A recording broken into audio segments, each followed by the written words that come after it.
speak, is between 120 shillings to 200 shillings as a result of the coffee reforms that I stated. Okay. The war on alcohol and illicit brews, I led that war very successfully. Young men had abandoned their homes. They were sleeping in trenches because of consuming illicit alcohol. I brought radical changes, shut down factories that were producing illicit alcohol, clamped on bars that were selling near schools. And as a result, we brought down the consumption of illicit brews, and people were very happy, families were very happy. When I left office, that program collapsed. The illicit alcohol is all over. Young men are drunk everywhere. Parents are crying, everybody is crying. Those are the three things that I was allowed to do, and I did. Had I been allowed to do more, I would have done. So you had to be allowed to do your job? Because I was a principal assistant to the president, and I was doing what he has asked me to do. Those are the things he allowed me to do without interference. Ile kurauka kwa ofisi saa 10 asubuhi?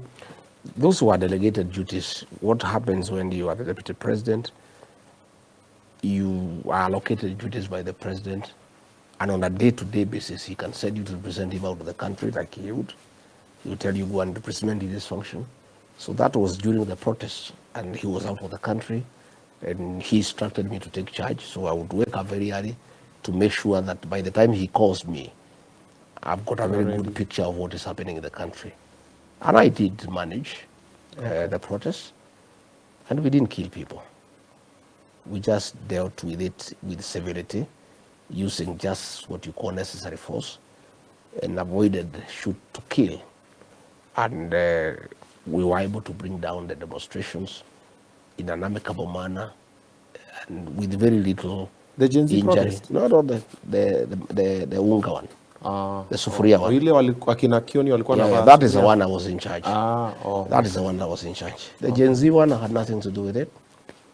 I was opposed to the way it was dealt with from day one. Okay, we'll get to that one. Yeah. Another quick fire question. Why is NIS not having money? NIS has a lot of money, but it is not used for security operations. That money is the money William Ruto is using to bribe leaders. It is the money that he used to get people to impeach me. It's the money he's using to give churches 20 million. It is the money he's using for these empowerment programs. MPs are all over giving 10 million every day.